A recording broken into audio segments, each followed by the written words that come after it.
Gayatri school of Kuchipudi Shri Venkateswara భక్త సమాజ్ ఆధ్వర్యంలో సైదాబాద్లోని వెంకటేశ్వర కళ్యాణ మండపంలో కళార్చన కార్యక్రమం ఘనంగా జరిగింది.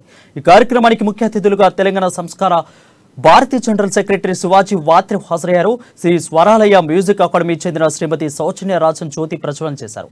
ఈ కార్యక్రమానికి విశిష్ట అతిథిగా అమ్మాయి news channel general manager Aravind Reddy హాజరయ్యారు. ఈ సందర్భంగా కూచిపూడి నృత్యము చూపులను ఆకట్టుకున్నాయి.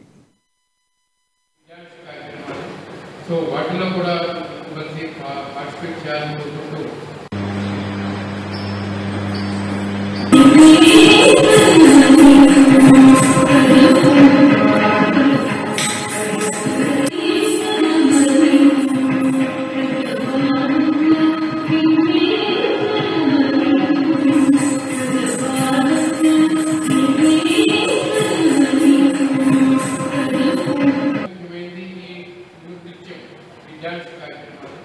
సో వాటిలో కూడా మంచి పార్టిసిపేట్ చేయాలని కోరుకుంటూ